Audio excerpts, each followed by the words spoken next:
Hey, what's going on, guys? I've got a special recap here for you. One, I just got back from my honeymoon. It was a blast. My wife and I had a great time, and I actually met up with the one and only Para there. Now, if you guys are friends with me online, Para lives in Athens, and he was generous enough to come and meet me, and we had some wine together with him and my wife, and we had a great time together. And I respect that man a lot. I could tell you that. There's a lot that goes on behind the scenes that people don't know of, and he's a genuinely great dude. And I can say that he significantly, I've got his back. That's for sure. And so in this war, this was an extremely close war. If you guys are in the Elite War scene, you guys know of the clan Fusion. They are definitely a popular clan, and they're an extremely good clan, okay? Well, Ice Ice Baby matched them, and Ice Ice Baby brought the pain, guys. This is also ROW if you guys are a little behind on that. Ice Ice Baby is actually ROW, but in the clan, just trying to help out some or a different clan to help the streaks and whatnot. So in this case, we got Perly, and he is going to be doing a queen charge hog. He gets the queen charge. Oh, and also as I'm updating this, also it's been 2 weeks since I uploaded a war basically, and the hogs got nerfed. So this is a case of the hogs at their maximum. But as of this video is being recorded, the hogs have been nerfed, which is a bummer because that is actually my favorite. Attack. So now I'm gonna be having to explore maybe a couple other options and just roll with it. I'm sure Kill Squad Hogs is still OP, and I'm still gonna be using that. So yeah, there was the first one. Now we have Tony V2.0, and he is going to be doing basically a queen walk hog again. It's like going to be a queen charge into a hog, and he's going to be using a jump spell for the queen charge here. So use that king at the 12 o'clock side to make sure that funnel is going to go in for that queen. Basically, he used just a couple troops to keep that funnel, and yes, the party wizards are also here, so this is definitely a little bit of an older recording, guys, but I just didn't have the chance to actually commentate it and post it before. So, and obviously it's a great raid. We beat Fusion, so it was a great war, and wanted to recap. Also, this is going to be, I believe, the last recap from ROW from myself. Going to focus on, I guess, other clans, and in that being said, good luck to all ROW and these guys. They're a great team, and they'll definitely perform well. That's for dang sure. And as you can see, Tony was able to queen charge throughout the entire compartment, going from like the 11 o'clock down to the 6, and right in the straight in the core there. These hogs got tons of value on that bottom portion of this base that was all secluded. And then, these party wizards are doing great cleanup. That Archer Queen was able to just completely beast through the middle of that base and take out so much value. So that was great. Next up, we have ROW Dom. And I've been with Dom for a while now. He was in Cold as Ice when I was there. Actually, Dom, funny story about Dom. At first, I really didn't like him because I was doing a Kill Squad Hog raid, and he, after my raid finished, I got, a 2-star, high percent 2-star, and he was like, oh, well, you could have got a 3 if you had better healing spells, and I was like, way to just dump on me when I'm down, man. I had a super close 2-star, and then, oh, well, you could have got...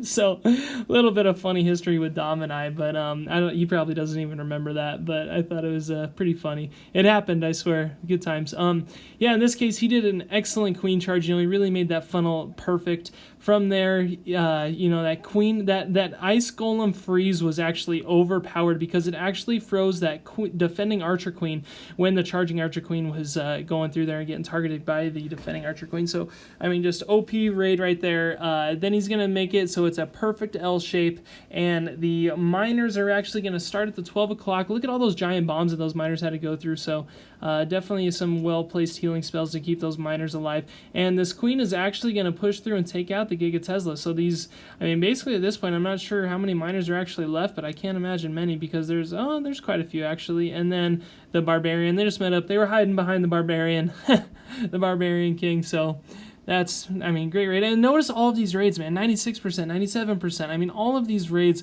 are super high in percent. This is an extremely close war, and they knew going into it that it was going to be a very tight war. Lots of triples, and you know that it's going to be a tough war when you see a clan like Fusion and Ice Baby or ROW going. And in this case, he's going to be doing a Warden Walk. So check out this, guys, a Warden Walk.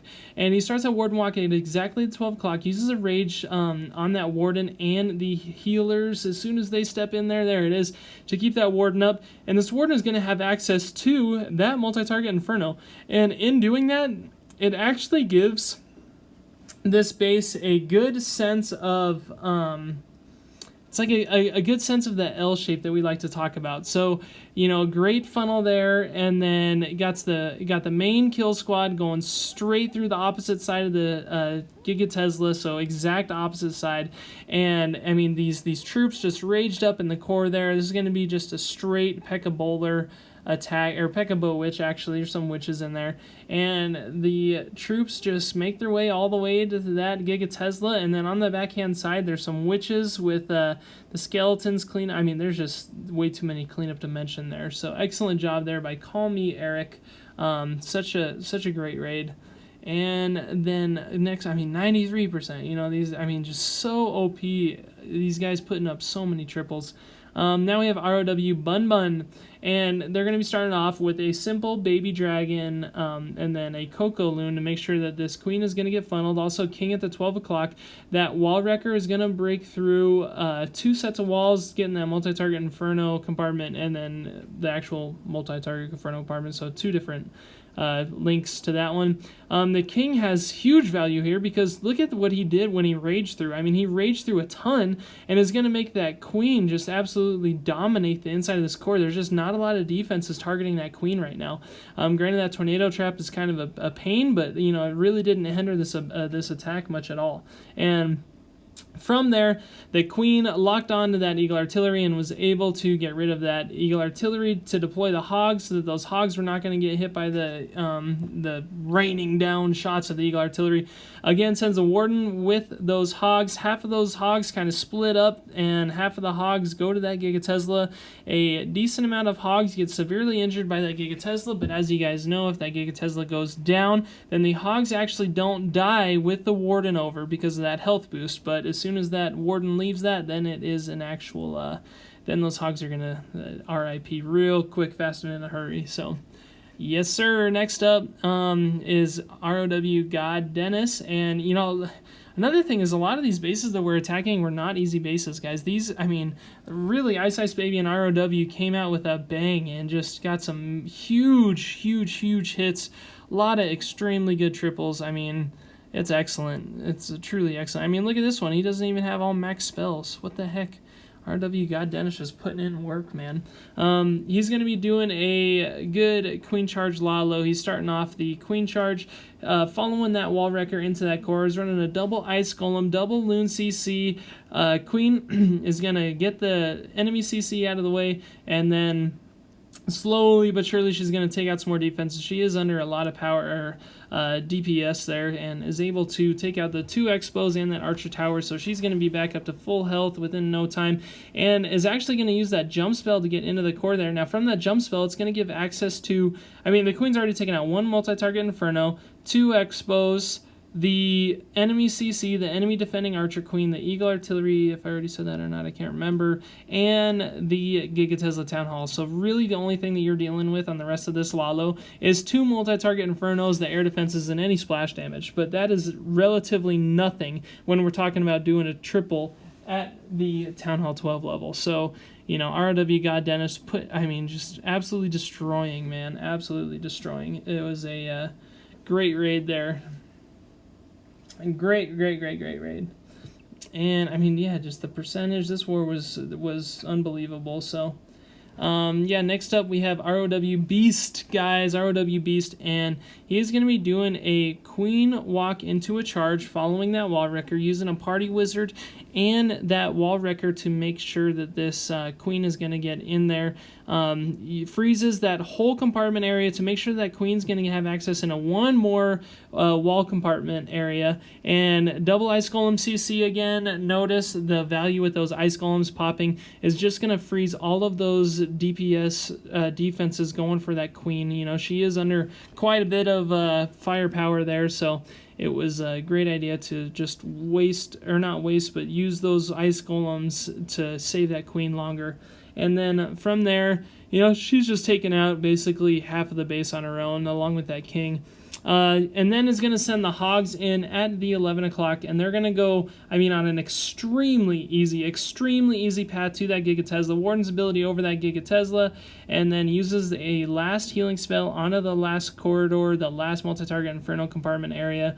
Of course, there are giant bombs galore there, so all of these hogs actually get taken down, except for only a couple. I think there's 4 hogs left alive, and they're going to go through. Queen used her ability on the defending Barbarian King, and then the Party Wizards are just going to clean that up like it's nothing. I will say, you know, after recording, as I'm recording this, it's been a good 2 weeks since the Party Wizards have been gone, and I miss them, man. Those Party Wizards, they were OP on cleanup. I'm noticing a lot more time fail attacks using my Kill Squad hog attacks, so I'm a little bummed about that, not gonna lie. Yeah, I don't know, man. I don't know. But anyway, we have ROW Dom Perignon here again, and this is ROW Dom. He's going to be doing another queen charge, and this is actually going to be a cool P.E.K.K.A. Bowler attack, so not the normal attack that we're seeing. But in this case, nonetheless, he is going to start it off with a queen walk into the charge, following that kill squad into that Giga Tesla compartment. I mean, he has so many bowlers left alive. Use that Warden's ability over the Giga Tesla to keep those P.E.K.K.A.s and those bowlers alive. This queen gets stuck in that tornado trap, but that's fine because he's just going to jump. The kill squad broke into that next compartment, and then he's going to jump into that other one. The king has made an extremely good funnel, so really the only threat that he is concerned about right now is that Eagle Artillery, but it is a 2-tile moat, so that queen is going to take that Eagle Artillery down. The rest of this kill squad is going to go through that Tesla farm, make their way across. The queen's going to get taken out. But look at this. He swagged his siege machine, guys. He saved his siege machine all the way until the end of that raid to take out that multi-target Inferno compartment. I mean, how OP is that? I will say I've never commentated that before, and that was great. That was great. All right. Next up, we have Tio here, and Tio again is one of the best attackers in Ice Ice Baby 3 ROW, in my opinion. Just some of his variety of attacks and skill level. I mean, it's just great. You know, not saying every person in this clan is great. He is just one of my personal favorites to watch. So in this case, I mean, like right here, how do those healers know to stay with that queen? You know, if it was me doing this raid, my healers would have switched to that king immediately. Again, the poison spell was on fleek. Ice Golem expanding out when it got destroyed, taking out a ton of defenses, or freezing out a ton of defenses to keep this queen left alive, and is actually going to jump spell into that. I mean, there's so much value in this. Guys, look at this Town Hall compartment. There's the Giga Tesla, the Eagle Artillery, the enemy CC, and the defending Archer Queen, all in one basically super small square area. So just so much value here. Sends in the hogs at the 12 o'clock, and they're going to go straight through 12 o'clock to the 3 o'clock, taking out those multi-target Infernos. The queen gets taken out eventually, but there are just too many hogs, and they're just going to stroll through this base and use that Warden's ability on the backhand side, just because there's the defending king and a few skeleton traps, etc. Just some things that could hinder that raid. But I mean, probably 20 hogs left alive, not worried about a single thing in that raid. And these are the honorable mentions, guys. There's a lot of hundreds. Obviously, we'd be here for a long time if we were doing all the hundreds. Well, as you can see, my name was down there. I'd like to say I'm doing pretty good, but thanks, guys, for catching up and watching my YouTube.